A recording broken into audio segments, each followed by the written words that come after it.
everybody, it's Alyssa with WDW Bound, and I am doing Disney at home today.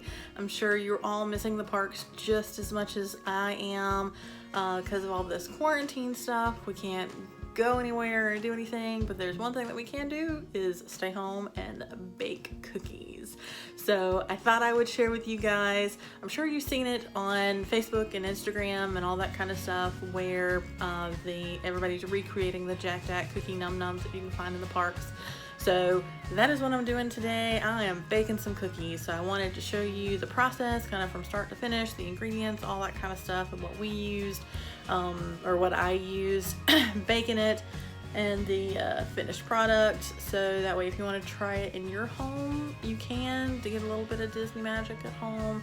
So let's get started.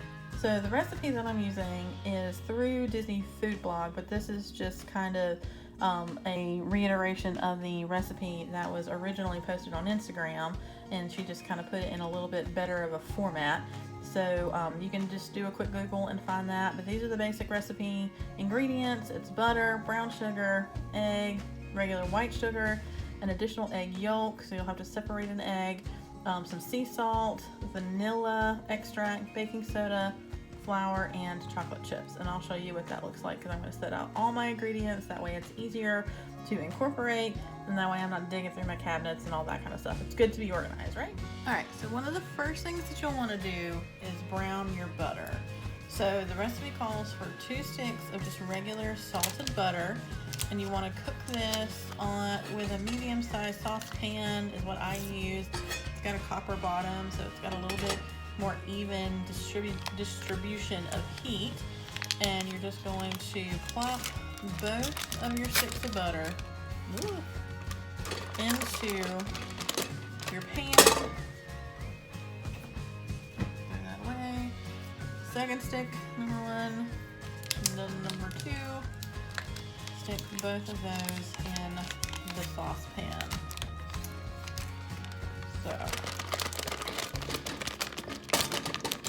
this will take a relatively lengthy time frame. I mean, it just kind of depends on your pot, that kind of thing. You want to stir this kind of frequently. And one thing you definitely want to use is a wooden spoon. This wooden spoon will be able to hold up to the heat. I have melted 2 spoons that were not wood, so don't do that. Don't use one of your plastic spoons, use a wooden spoon, otherwise there will be casualties. So as your butter melts, it will bubble, all that kind of stuff, so just watch it and kind of stir it, and then eventually it will get brown. So let's watch it and see what happens.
product of the brown butter. You'll notice a real nutty flavor. It's frothed up a lot. But you can see underneath the froth how dark it is compared to what it looked like. So at this point, you have to put it in something that is heat resistant. I've got a little Pyrex bowl that I'm going to put this in, and then the recipe calls to let it chill to solidify. I tried the first go round on this, that just setting it out on the counter, it didn't solidify or get to the point where it wanted to solidify. So I ended up sticking it in the fridge, which is probably what I'm gonna do here. If that's a no-no, I'm sorry, but I got impatient, and that's what I did, and that's what I'm gonna do again. So, alright, so this is kind of where we're at. You can see it's kind of pulling, and it's less frothy, and it's kind of a little bit thicker. This is about where I think it probably could be as far as starting to solidify, quote unquote. So this is what we're going to use. I think it looks pretty good. These are my ingredients. So this is 1 1/4 cup of light brown sugar. It doesn't specify whether or not you should use light brown or dark brown, but light brown is what I had, so that's what we're going with. This is the butter that we browned and then chilled. This is 1/4 cup of just regular white granulated sugar. This is 1 egg and then 1 egg yolk, and you'll need to separate that. Just make sure to do that. So it's 1 egg and then an additional egg yolk, and I just discarded the white part, but you can keep it and do whatever you want with it. Then this is 1 cup of chocolate chips that will go at the end. This is 2 cups and then an additional 1/4 cup of just regular all-purpose flour. And then the last 2 ingredients are small. This is 1 teaspoon of baking soda, and then it also calls for a teaspoon of sea salt. All I have is this where you grind it, so I'm just gonna kind of make do. My cat wants to say hello. Hey, Sophie. Yeah, we're doing this kitty cat shot. So what we're gonna do is we're going to combine the dry ingredients and then combine the wet ingredients, and then they will eventually marry. We'll add them all together, and that will be our batch. It says to cream the butter with both of your sugars. So you add the brown sugar and the white sugar, the regular just granulated white sugar, to that. So that's done. And then the salt, I'm just gonna kind of eyeball because the grinder makes it a little bit difficult. So I'm just gonna eyeball that. So hopefully it'll be good. But it's just, the butter's already got salt in it. So the teaspoon is just to add a little bit more salt to it. That way it's not overly sweet, I'm assuming. I don't know. I'm not an expert. I didn't go to baking school. But anyway, that's my theory.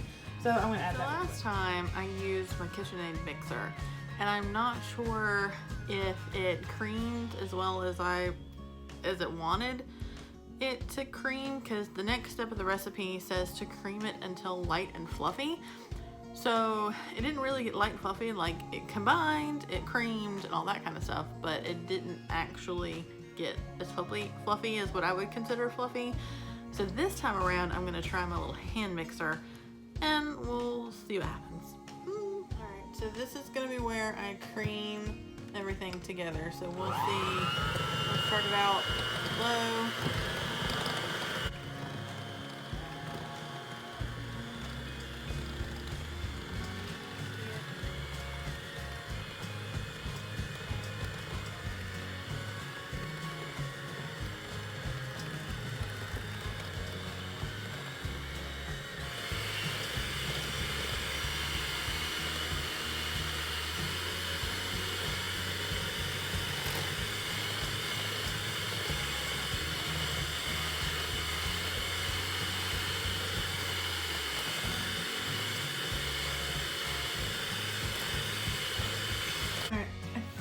This is about as good as it's gonna get. I got a spoon and kind of mixed it around, and it's creamy, and honestly it kind of looks like the same mixture when I use my stand-up mixture, my KitchenAid mixer, so I don't know if it's any better, if it's any worse.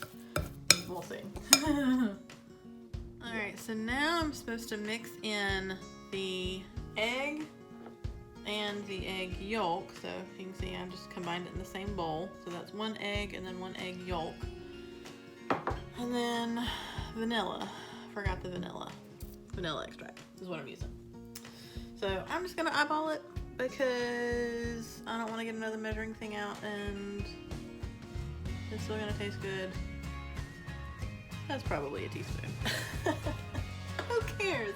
It's cookies. It's still gonna taste good. All right, so back to mixing. Ooh, let me get my spoon out of the way. Nice opening.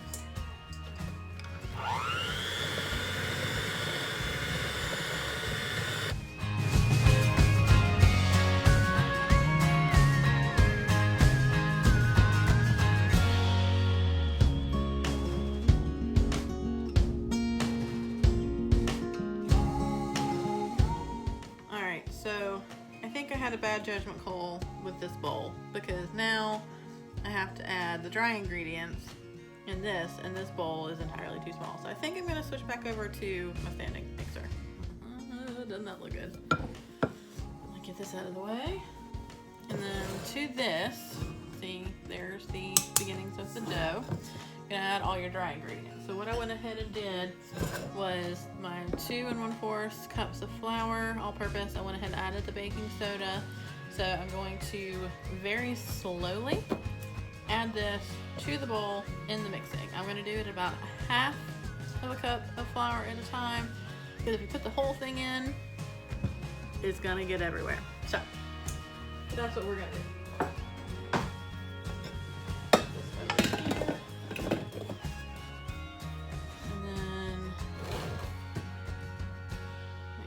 Just a little bit. Ooh, I'm already making this. Alright, so there's my first 1/2 cup. So I'm going to lock that.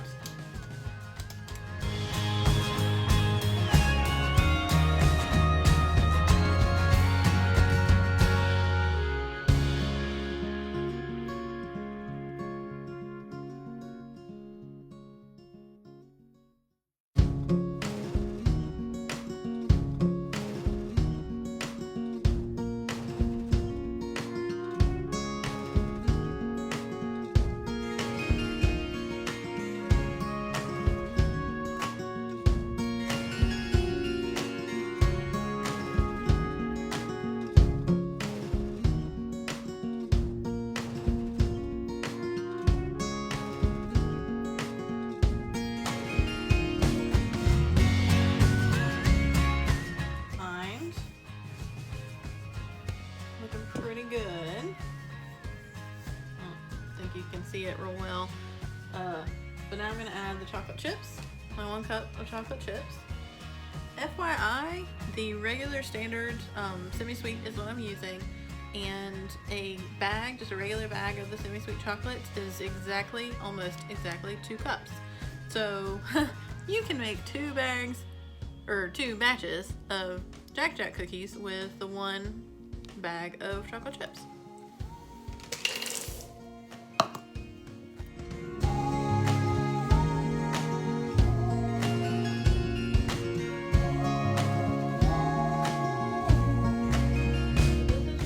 Product of the dough. You'll see that it's got a good ratio of chocolate chips to batter. So what you do with this is you put on a sheet cake. What I did, I had cupcake liners. People have done it just regular ball shaped cupcake, cookies. But I like the cupcake tins because it kind of makes it a little bit more portable. So that's what I'm going to do again. I did it last time. Then I'm going to do this again so you can kind of see what it looks like. Makes it a little bit of a thicker cookie, and I just really like it. So now what I'm going to do, I've got my batter here, and like I just mentioned, I've got some cupcake tins of, what do you call these? Little, not tins, but I mean they're paper, but whatever. So I'm going to lay these out, so it should make approximately 18 cookies. So that's what I'm going to shoot for.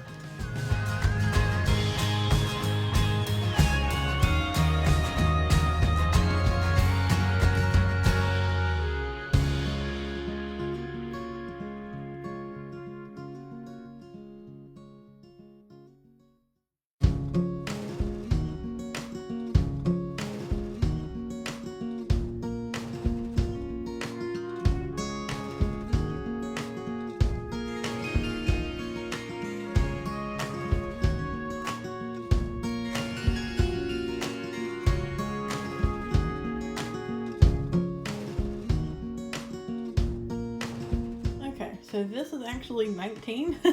Apparently I don't know how to count, or I was just a little less liberal with each individual cookie. So this is about how much batter was left, and that will be consumed later, even though I don't recommend it because it has raw eggs in it, but I'm gonna do it anyway.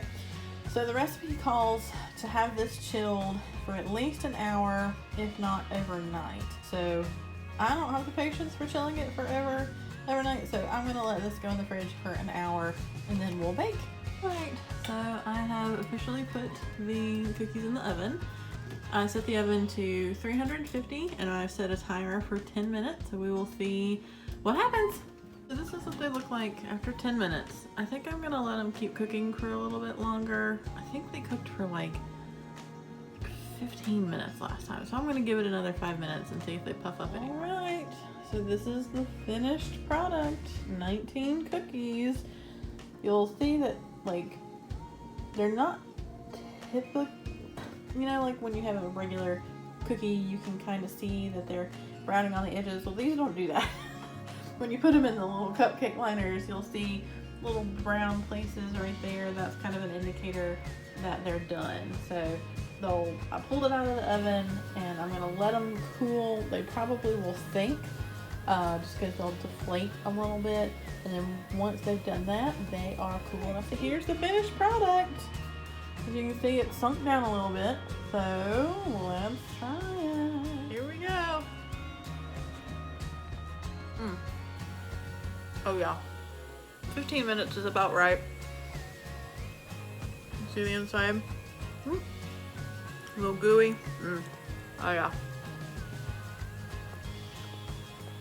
Highly recommend. Definitely good. Alright, so there you have it. Those are our Jack Jack Cookie Num Nums. They were so good. We'll link the recipe in the description if you'd like to check that out and try it out on your own. More than welcome to do that. Highly recommend it. It's really good. Now I gotta go pour me a glass of milk and finish off that cookie. If you like this video, please make sure that you like and subscribe. We're gonna be doing a couple other, Disney DIY videos, that kind of thing. So check us out in the future. Thanks.